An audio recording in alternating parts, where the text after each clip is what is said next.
Finally आज का SmackDown का शो जो है पूरी तरह से खत्म हो चुका है। और आज के स्मैकडाउन के शो के ऊपर हमें कई सारे कमाल के चीज़ देखने को मिले। और भाई उसके साथ ही साथ रोमन रेंस और सोलो सिकोआ का मैच भी फिक्स हो गया। और भी बहुत सारे कमाल की चीज़, Kevin Owens versus Cody Rhodes का, मतलब इन दोनों के बीच में हमें ब्रॉल भी देखने को मिला।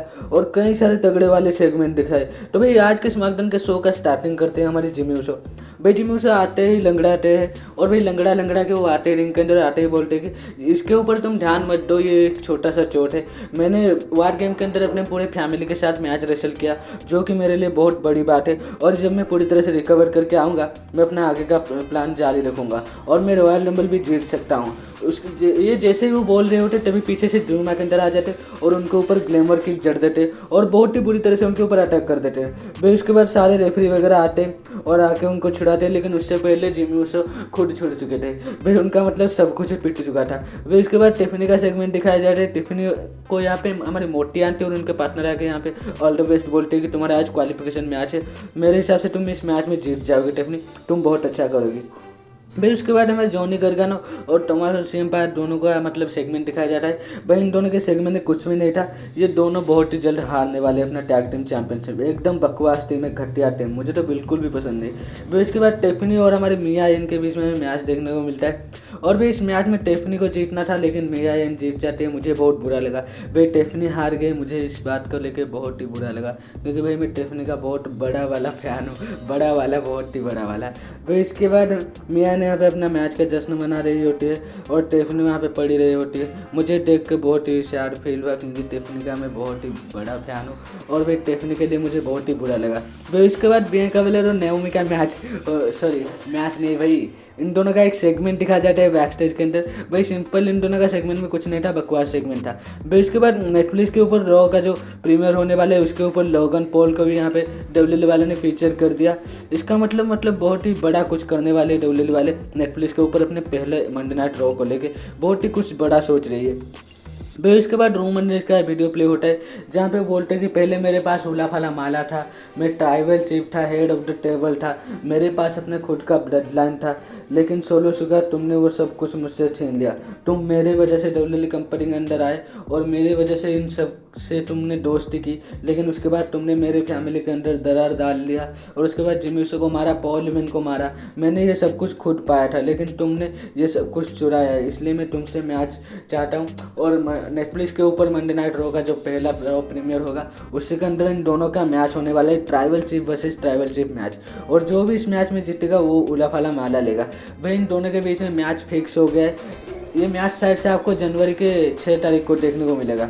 मतलब अभी कुल मिला के 1 महीने के आसपास टाइम बचा हुआ है। फिर उसके बाद रोमन रेंस का वीडियो प्ले खत्म हो जाता है। मतलब और भी दिखाया जाता है यहाँ पे कोडी रोड्स कैसे रोमन रेंस को हराते हैं और कैसे उसके बाद सोलो सिकोआ उनको धोखा देते, यही सब कुछ वगैरह वगैरह दिखाया जाता है। और ज़्यादा कुछ नहीं था इस वीडियो पैकेज में। पॉल हेमन मार खा रहे होते और भाई जिमी ऊसो मार खा रहे होते, यही सब कुछ दिखाया जाता है। फिर उसके बाद कार्मेलो हेज का मैच था और उनका जो ओपोनेंट था भाई वो सीक्रेट था।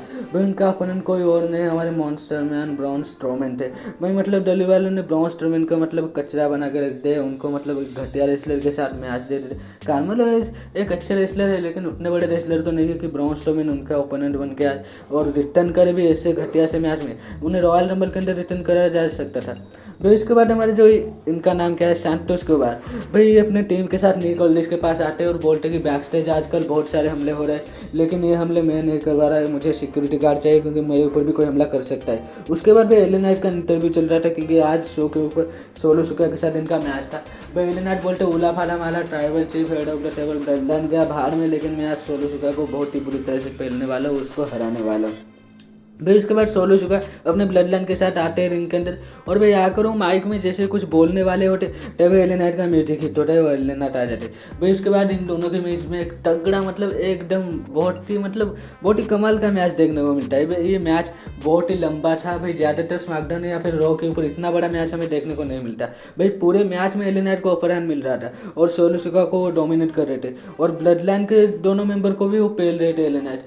भाई मल्टीपल टाइम यहाँ पे एले नाइट ने लिए जैकब फाटू और उनके पार्टनर को मतलब यहाँ पे पेल दिया और सोलुसुका को ला के पिन कर रहे थे। उसके बाद वो जैकब फाटू को उठा के पटक ही दे रहे टेबल के ऊपर, लेकिन यहाँ पे जैकब फाटू को सीन समझ में आता है सोलुसुका यहाँ पे एले नाइट को हराने नहीं उसको तोड़ने आए थे भाई। इसके बाद वो सोलुसुका और ये सब मिलकर एले नाइट के ऊपर अटैक करना चालू कर देते, मैच डिस्क्वालिफिकेशन से खत्म हो जाते भाई। उसके बाद एले नाइट को बचाने के लिए अपोलो क्रूस और अंड्राडे आते हैं, लेकिन इन दोनों को भी यहाँ पे ब्लड लाइन पूरी तरह से पेल देती है और तीनों को मतलब बहुत ही बुरी तरह से इंजर करके चले जाते हैं भाई। मेरे हिसाब से सोलुसुका तो यूनाइटेड स्टेट चैंपियनशिप के ऊपर नहीं जाने वाले भाई। सिंपली कुछ मतलब करना चाहते जो कि हमें दिखाया नहीं गया और सीक्रेट रिवील नहीं हुआ भाई। इसके बाद हमें बेली वर्सेस चेल्सी ग्रीन का मैच देखने को मिलता है भाई। ये मैच भी सेमीफाइनल मैच था वुमेन्स यूनाइटेड स्टेट चैंपियनशिप के लिए भाई। इस मैच के अंदर चेल्सी ग्रीन के पार्टनर जो पाइपर नेविन ना क्या उनका नाम है भाई, वो आके मदद कर देते जिसके कारण ये जीत जाते और बेली हार जाते भाई। सिंपली चेल्सी ग्रीन और मिया यन के बीच में हमें मैच देखने को मिलने वाले है अगले स्मैकडाउन के ऊपर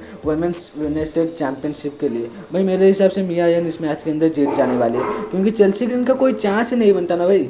वो इतने बड़े रेसलर नहीं है कि उनको चैंपियनशिप जिता दे भाई। उसके बाद हमें ग्रेसन वेलर और ऑस्टिन थ्योरी देखने को मिलते हैं। वो दोनों यहाँ पे ब्रॉन स्ट्रोमैन को कन्विंस कर रहे थे अपने शो के ऊपर आने के लिए भाई। यहाँ पे ब्रॉन स्ट्रोमैन मान भी जाते हैं और अगले स्मैकडाउन के ऊपर ग्रेसन वेलर शो जो होने वाला है उसके ऊपर ब्रॉन स्ट्रोमैन स्पेशल गेस्ट बन के आने वाले भाई। उसके बाद इस पागल जापानीज रेसलर नाकामुरा का मतलब वीडियो प्ले होता है भाई। मतलब ये जापानीज में कुछ भी बोल रहे थे, बकवास कर रहे थे। मुझे तो भाई जापानीज का कुछ समझ में नहीं आता है, वैसे ही ब्लूर करके रखते हैं भाई। ज़्यादा कुछ मुझे पता नहीं भाई ये क्या बोल रहे थे तो एकदम घटिया वाला सेगमेंट था भाई। उसके बाद टेफनी को फिर से दिखाया गया यहाँ पे मोटे आंटे आके बोलते हैं कि तुम हार गई आज के मैच के अंदर। मुझे बहुत ही बुरा लगा टेफनी, तुम जीत सकती थी, मुझे लगा था तुम जीत जाओगे। ये सब कुछ जैसे ही बोल रहे होते तभी यहाँ पे उनके पार्टनर आ जाते वो बोलते कि वो नया जज को बोलते कि हम दोनों का टैग टीम चैंपियनशिप के लिए मैच है, हमें जाकर उसकी तैयारी करनी चाहिए। अगर तुम टेफनी के साथ टाइम पास करोगे तो फिर हमारा मैच का क्या होगा। उसके बाद नया जैक्स मार्टिन चले जाते हैं भाई उसके साथ और यहाँ पे टेफनी अपने मनी इन द बैंक को देखते रह जाते कि अब अगर मैं इसे कैसे नहीं करूँगा तो मैं चैंपियन नहीं बन पाऊँगा, यही सोच रही होगी टेफनी भाई। इसके बाद घटिया रेसलर, बोरिंग रेसलर, बकवास wrestler Cody Rhodes, body Rhodes वो आ जाता है भाई। मतलब क्या ही बोलूँ इसको, एकदम से मतलब ये चैंपियन है, चैंपियन वाली भाई भी नहीं आती भाई। इसका ओरा ही फील नहीं होता है, वो सिंपली आता है रिंग के अंदर। उसके बाद उसका इंटरव्यू चलता है भाई। हमें माइकल कोल पूछ रहे थे तुम्हें ट्रिपल एच ने एक गिफ्ट दिया है, तुम उस गिफ्ट को कब खोलने वाले। मतलब ये क्या हुआ भाई, मैच के बारे में पूछो ना, तुम ये सब कुछ क्या पूछ रहे हो। तभी हमारे केविन ओवन प्ले होते हैं स्क्रीन के ऊपर, वो बोलते हैं तुम एक घटिया चीज़ को छोड़ो कोडी रोड्स, तुम कुछ भी काम करना हो, वही सब कुछ बोल रहे होते। तभी कोडी रोड्स बोलते तुम वही रुको मैं वहाँ पे आता हूँ भाई। तभी उन दोनों आ जाते बैक स्टेज के अंदर और बैक स्टेज से फाइट करते हुए दोनों रिंग के अंदर आ जाते और रेफरी वगैरह आके छुड़ा देते। लेकिन इसका फायदा उठाए केविन ओवन जो वो चैंपियनशिप बेल्ट से ही कोडी रोड्स के मुँह पे मार देते। मतलब ये मेरे हिसाब से केविन ओवन ने बहुत अच्छा किया, बहुत ही तगड़ा काम किया। मैं इसके लिए केविन ओवन को शाबाशी दूंगा भाई। उसके बाद वो चैंपियनशिप बेल्ट को राइज करते और वहाँ से चले जाते भाई। इन दोनों के ब्रोल में ज़्यादा कुछ नहीं था, एकदम घटिया वाला ब्रोल था एकदम। मतलब घटिया से घटिया, मतलब इससे बदतर क्या हो सकता है भाई। एक चैंपियन को ऐसे बुरी तरह से पीट देना और भाई उसके बाद चैंपियन, मतलब चैंपियन को तुम देख सकते हो चैंपियन लगता है